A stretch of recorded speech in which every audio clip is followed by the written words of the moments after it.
Europe 1. Culture Média sur Europe 1 jusqu'à 11h. Thomas Hill avec Cadmerade qui joue Ruy Blas en ce moment au théâtre Marigny. Et surtout, l'info principale, c'est que Cadmerade a un nouveau mug. Oui, Alors, Le patron est venu lui offrir. Alors, juste pour rectifier, je joue dans Ruy Blas, je joue Don César de Bazan. Parce qu'on a souvent entendu dire qu'il jouait Ruy Blas. Ruy Blas, c'est un jeune homme. Ouais. Bon, même si je reste un jeune homme, qui tombe amoureux de la reine, évidemment. Je peux me permettre de saluer Basile Larille Ruy Blas et Stéphane Caillard, la reine, qui sont formidables. Et Stéphane Caillard, la reine, c'est un prénom masculin, mais c'est une femme. Et ils sont formidables, les deux, là. Alors, toute la troupe est magnifique, mais vraiment, il y a une modernité.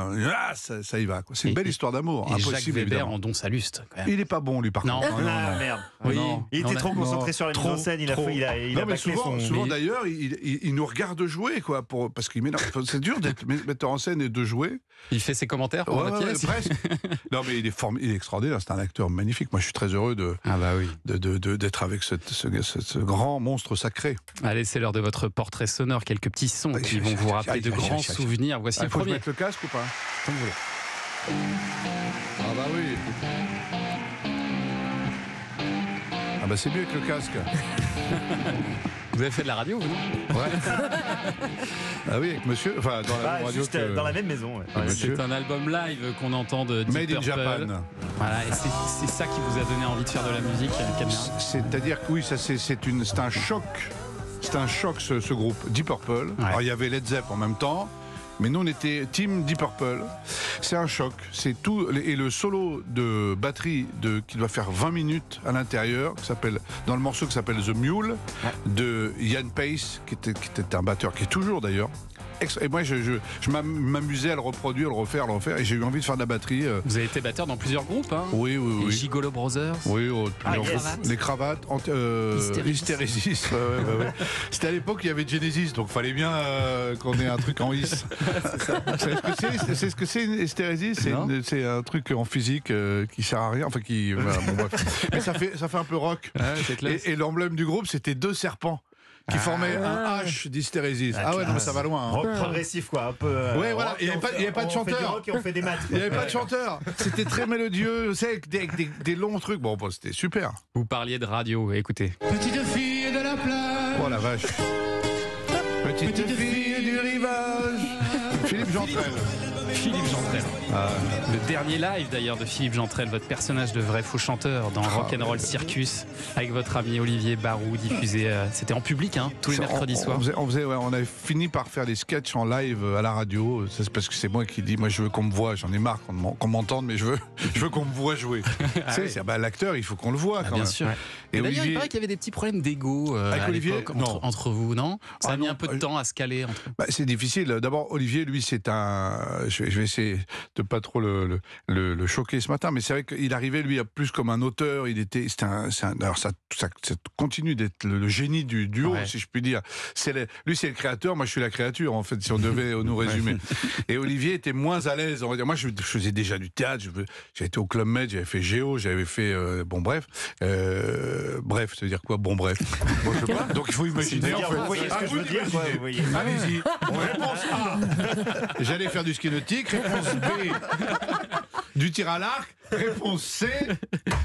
Vous faisiez déjà du théâtre classique, même. Voilà, je faisais déjà. Donc j'étais assez à l'aise. Et Olivier était moins. Donc il a fallu qu'on se... Mais de toute façon, très jeune, quand on s'est rencontrés, Olivier m'a dit, moi je serai réalisateur, et je lui dis, moi je serai un acteur. C'est ça. Mais vraiment, je vous jure que c'est vrai. Et donc il n'y a pas eu trop d'ego. Il y a eu un ego, parce qu'il y a toujours de l'ego. Comme ici dans cette émission, je vois bien. C'est énorme. Ben Kemoun. Mais c'est un ego. D'ailleurs, on dit plus un ego, on dit un Ben Kemoun. C'est ça, exactement ça. Il a chopé le Ben Kemoun.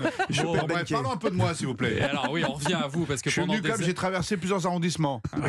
Ça mérite. Quelle aventure. Sous la neige. Et joyeux Noël au fait en parlant. Merci. Les gens savent que c'est enregistré ou pas? Moteur. Faut que je me concentre parce qu'il faut que je joue ce soir. Il faut que je vous parle d'un truc parce que ce qui est fou, c'est que trop long cette émission. Elle est trop longue. Vous allez tenter autre chose. Et vous m'achèterez pas avec un mug, hein. Je le dis tout de suite. Est-ce que vous reconnaissez ça? Ça un générique. Mesdames et messieurs, nous sommes tous réunis pour encourager nos 200 candidats. Ah oui, oh là là. Parce que votre carrière de comédien à l'époque, elle décolle pas trop.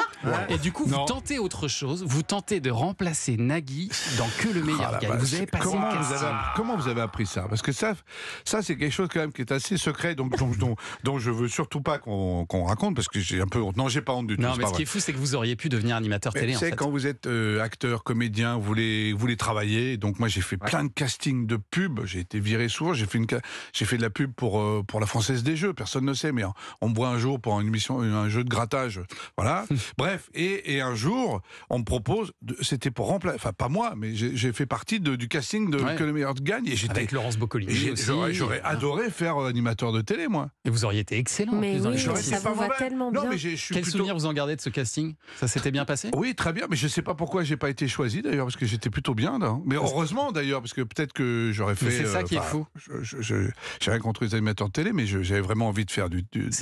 C'est pas ce que vous vouliez faire. Non, mais moi je voulais faire un métier artistique. Je voulais faire autre chose que, par exemple, ce qu'a fait mon père, travailler tous les jours, voilà, à l'usine, au bureau. Vous voyez, c'est ça, c'est être plus libre en fait. Donc j'aurais pu faire animateur télé et être à votre place aujourd'hui. Les chemins de vie, à quoi ça tient? Si vous aviez été pris au casting. Mais oui, c'est ça. C'est souvent. Oui, mais il n'y aurait peut-être pas eu les ch'tis, donc tant mieux finalement. Oui, il n'y aurait sans doute pas eu. Peut-être avec Nagui, on ne sait pas.